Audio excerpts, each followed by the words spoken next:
Ever heard of Qua mixture? Yeah, I'm sure most of you know that product well. I'm here to speak to the brain behind that drug, but most importantly, he's a man with many hats. Apart from manufacturing drugs, he's also into the business of advocating for peace. I'm here to speak to the President General of the Center of Awareness Global Peace Mission, Professor Samuel Ato Duncan. Thank you for having us in your home, sir. So recently you launched the blueprint for sustainable global peace. What's the motivation for launching that? When I talk about peace, peace is not just the absence of war, but when one is satisfied with one's circumstances, its environment, its neighbor, its community, its nation, and the world at large. And such satisfaction must have a positive impact on oneself and its community as well. Wow. So it is not just a satisfaction, but a satisfaction that has a positive impact on oneself and others. So global peace, why is that even important? Global peace.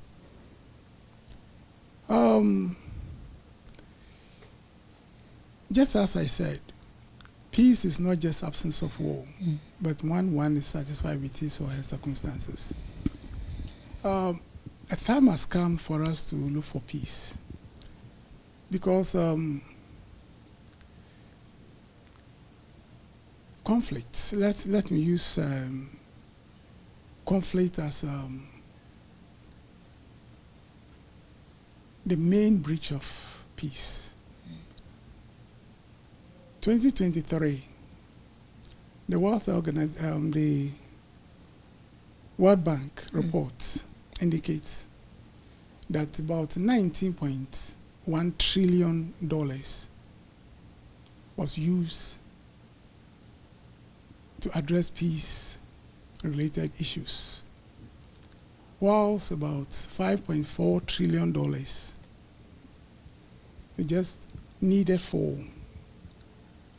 to achieve the Sustainable Development Goals.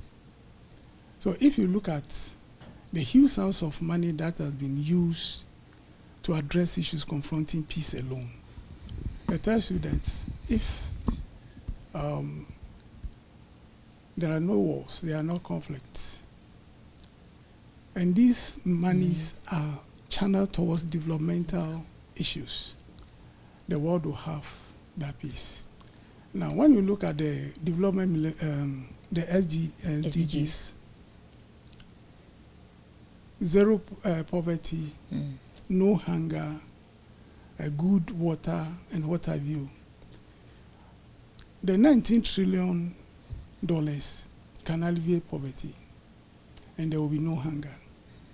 So it tells you that if we should understand the purpose of our existence and love our neighbors as ourselves, and understand ourselves as one people in one world, as one family, laying emphasis on the value of man, it will go a long way to save this world. Okay. And that is what I call sustainable global peace. A time has come for us to give the world a new sense of direction in order to promote peace and unity amongst ourselves. I think that's the way to go. Okay, so let me just zoom in into, since we've established what global peace is and of course its significance, what strategies do you think we can put in place to ensure global peace? There are a lot of strategies that we need to put in place, which I call comprehensive advocacy strategy. Comprehensive in the sense that you cannot just sit down and just address issues whilst you have not been confronted with them. So once we are confronted with challenges, then we develop strategies to address them. Aside that, we say implementation of policy that will ensure peace. The target should be leadership. Yes. Also, something like the fundamental law of peace, that love plus truth is equal to peace. It's something that should be in the fabric of society. And everybody needs this. And you think it's missing in the Ghanaian society? Not only in the Ghanaian society, but in the entire world. So we need a policy direction to put this into the fabric of society. And we want this policy to even be in the educational curriculum. We have to push this in the educational curriculum where from class 1 we start learning about love and truth, which is called to peace. There's no way we can achieve peace without loving one another and being truthful to one another. And this is a policy that should be driven by a leadership. Yes, and so there's a way to go. Okay, so I'm sure most people are interested. Global peace, I mean, there are lots of countries in the world, right? Why should Ghanaians be bothered about global peace? Why should it be important to Ghanaians in fostering global peace? Global peace, for me, this is the way to go. It's the blueprint for sustainable global peace is in 2 compartments. The purpose of creation and the goal of humanity, and to the fundamental law of peace. Yeah. So it is not just looking for peace in elections, but when all of us begin to understand the purpose of our existence on this planet, if you know why we are here, we will live strictly to the purpose of our existence. And that will go a long way to bring us peace. Because if you know that we are created in the image and likeness of God, and because of that, we are in this world to become as perfect as God is, there's no way we're going to look at or live just for money, and because of that we can kill our neighbors, we can kill our friends, we can destroy people, we can be backbiting, we can be selfish, we can be greedy, we can be so corrupt, we can be... So, and that is the way to go. We are talking about a world free from wars, political and social injustices, corruption, bribery, immorality, and all sorts of social vices. And I see these as contributory factors affecting global peace. So it is not just absence of war. At certain times it comes out of greediness. At certain times it comes out of selfishness. At certain times it comes out of not knowing the value of man. And I think that I can do everything to get power, to get fame, to get money, and that is where I begin to breed peace. Okay. So Ghana is headed for the polls. I can't help but ask, since this is in connection with peace. Now, as the country is headed for the polls, what do you think are the challenges as a society, as the Ghanaian society? What are the challenges or problems that you think, as we head to the polls, will prevent or stifle or quash our efforts to have peace? Transparency is one. Judicial independence should be seriously looked at. You think there's a problem with judicial independence in the country? Not really. But I have to hammer that. Because if the judiciary becomes independent and Ghanaians, all the stakeholders believe in the judiciary, definitely they will accept the outcome of their rulings. Yes. So that is the angle that we have to look at. Because at this point we are looking at, after the elections, definitely when one party takes the matter to court. We expect that justice should be served. There should not be any bias. Yes. So one, that is with the judiciary, and the political parties must also ensure that this is Ghana, and there's nothing that we should do to exchange life with. So even though we're looking for that platform to be the to be voted into power. To be voted into power to jump to the highest seat. We should know that we are just being voted to power to help our people. Yes. And the very people that we are going to help, I don't think that they are the people that we should be destroying. Okay. It's interesting that this has come up because political parties are key stakeholders in the elections. But we also forget that Ghanaians, voters, are also major stakeholders because whatever happens affects us.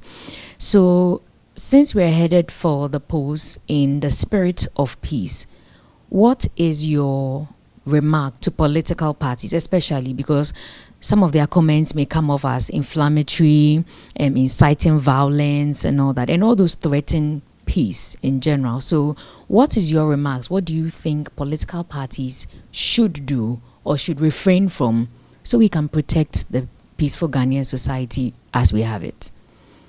What I can say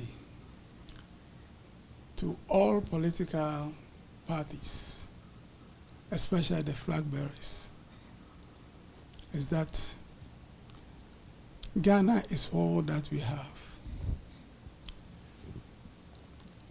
Money is not everything. Power is not everything. They should lay emphasis on man, the value of man, and should protect man, the interests of man. And they should know that whatever becomes the outcome, they should accept the outcome. Just as recently in the American elections, after the elections, the other opponent, Kamala, said that they respect the Constitution, and whatever it is, they have to accept the choice of the people.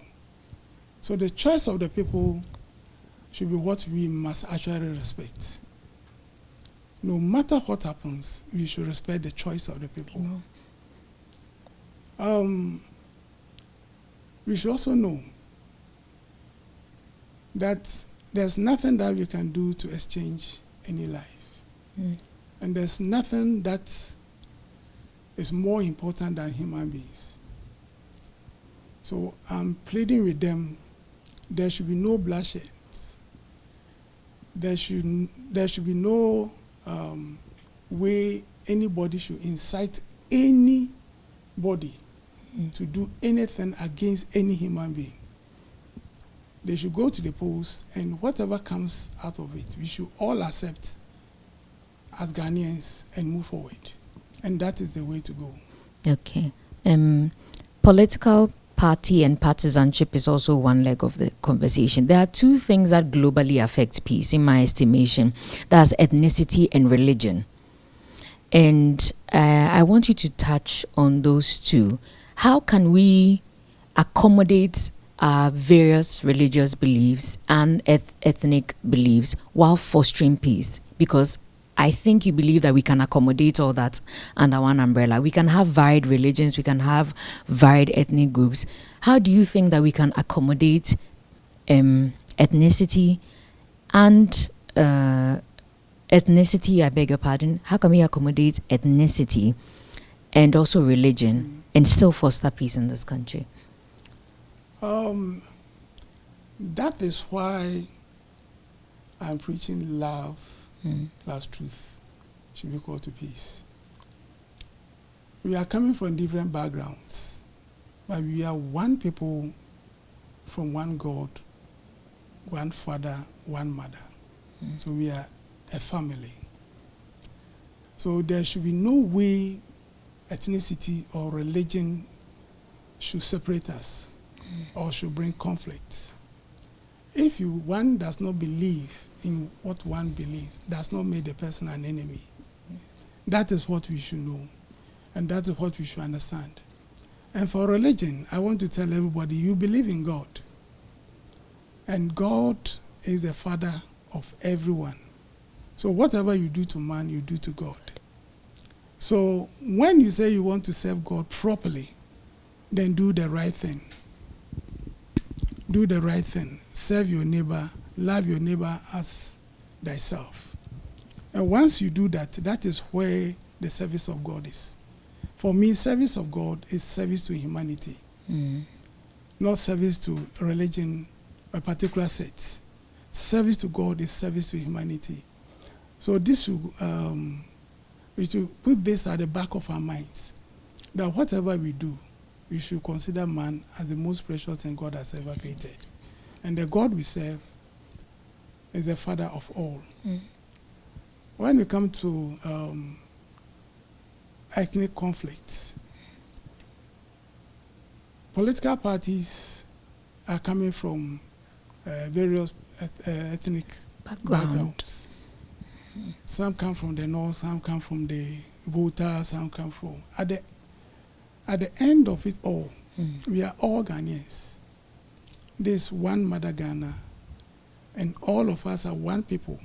So there should be no way ethnicity should divide us. I don't think this is the time to talk about ethnicity.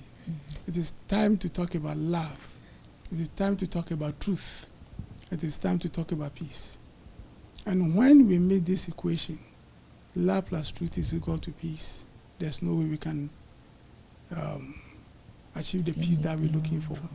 So I believe that this is the time all of us must work towards the peace that we're looking for. Okay. Now I want us to touch a bit on the Global Peace Mission.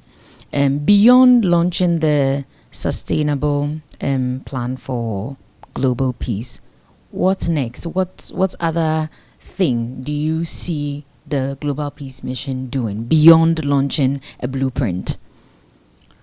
Oh, that is why we did not launch a book. We launched a project. Okay. And the project is to address issues confronting peace globally. How do we do that? It's all about training leadership on the fundamental law of peace, and also training leadership to know the purpose of creation and the goal of man, humanity. Why am I saying so? Because we don't know the value of man. We can do anything to man and we do not care. We are even destroying man and we are producing machines to replace man. It means that we don't know the purpose of creation and the goal of humanity. If we know this, I don't think that one nation can rise against a nation. It is not about protecting your territory. It's about the people, the lives that we destroy. So this is the time we have to take the bull by the horn and speak the truth to leadership, that the world needs peace, and they are the people who can help the world to achieve the peace that we are looking for. Once we have voted them into power, our destiny is in their hands. It's in their hands. And whatever they do, positively or negatively, affect us. And because of that, there is a time they should know that they should love their neighbors as themselves and be truthful to themselves, be truthful to God, and be truthful to humanity. Prof, so we know that the Global Peace Mission is a big project. How are you funding it? That's true, and we need a lot of support in that direction.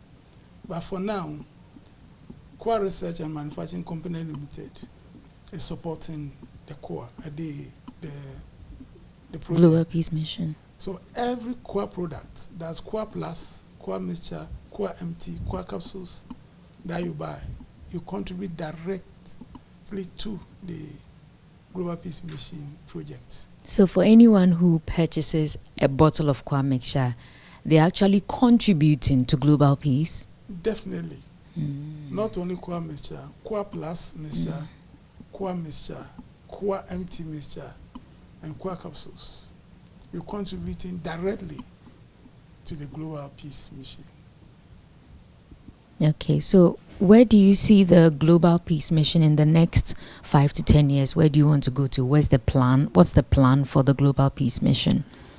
For me, the plan for the next 5 years, from January 2025 to December 30th, 2030, the Center for Awareness Global Peace Mission must make sure, together with other stakeholders, establish this blueprint in all countries of this world. That's the only way to ensure global peace. Yes. We are looking at the blueprint. And the blueprint, as I said, is in two compartments. Yes. The purpose of creation, the goal of humanity, and the fundamental law of peace. When these two adhere to, definitely that will foster the peaceful coexistence that we're looking for. And other issues can also be addressed. Example, if we stop war, we stop conflicts, and we make a lot of reserves, we can develop medication to treat cancer, permanent solution for cancers, or diseases that have no cure. But we are spreading money everywhere. Look at it. On wars. On wars. Yet there are a lot of incurable diseases. That we can refocus resources and energies and funds on. Yes. You see. And we have also the media also as one of our serious stakeholders that can also promote peace. And there are a lot of countries that media has been the source of the breach of peace in those countries. Yes, like the Rwandan genocide and others. Yeah, that is it, yes. Because of wrong reportage. And the media must also understand that there's nothing that's worth more than human being. Yeah. So they should not be enticed with money to preach falsehood. Well, falsehood is also an attribute of negativity. So media should be very, very circumspect in their reportage. Good messages, media will not talk about them. The bad ones, they will fish out and go and find and talk about them. And media will like the good ones. I mean, you have to spend money before media will talk about it. Like when they come to the launch of the blueprint. I was expecting that we are talking about the media freedom and what have you. We are doing your work for you. We are doing the work media. We want the media to be protected. We are hammering that media freedom and what have you. We are preaching peace, that the whole world will have that peace. But we find ourselves at the only institution working towards this. And the Peace Council has also come in, and the other major stakeholders will also come in. But we are not seeing the media as an integral part of this campaign. So you want to see more media focus on... want to see more media participation in the campaign for peace. Sustainable ones. You can preach peace whilst you yourself don't want the peace. You get it? So let it be sustainable. Let us know what is right and talk about it. Let us know what is wrong and let us speak to it. Okay. Speaking of peace, Joy News has a peace campaign that's been running, not just for the elections, but after the elections as well. So I think we should just highlight more on it. But we have been running promos. Definitely, that is why you are here. You are here because of the peace. Yes, yeah. You get it? Yes. You are here. I'm happy that you come to see me and talking about the blueprint. Yeah. And this is what I want your colleagues also to do. Okay. That this is the time we have to talk about peace. And I was expecting that by this time, these messages of the blueprint is flying everywhere in the world. But it is the media that can spread the good message. And this is the time we need the media to do that. It is not easy to get to every part of the world if the media is not part of it. You see, so media, I'm pleading with the media to be part of such a wonderful, and I want to use your platform to speak to the media, and you should also do well to talk to your colleagues to join the campaign for peace. Okay. We are close to elections. I was just about to ask what your peace message was. If you could just look into the camera and tell Ghanaians what your peace message is as we're heading for the polls. We are close to elections. And I want to tell the media that this is a time you should show professionalism. This is a time you have to do all that you can to prevent any conflict. The reportage must be solid. You should be circumspect in your reportage. All political parties, I'm pleading with you. Power is not what we need. It is peace we need. So whoever is elected onto the seat, let us all respect God, respect the Constitution, bow, embrace that truth, and let's push Ghana forward. I believe that the hands of the Almighty God is upon Ghana, and we are going to see a very peaceful election come 2024 December elections. I wish you all the best, and I pray that God be with you all. And on the 7th January, there will be a transfer of power peacefully. Thank you. Thank you, Prof. So I've been engaging the President General of the Center of Awareness Global Peace Mission, Professor Samuel Ato Duncan. And my takeaway from this interaction is that peace is not merely the absence of war. My name is Denise Yapomaiji. Thank you for watching.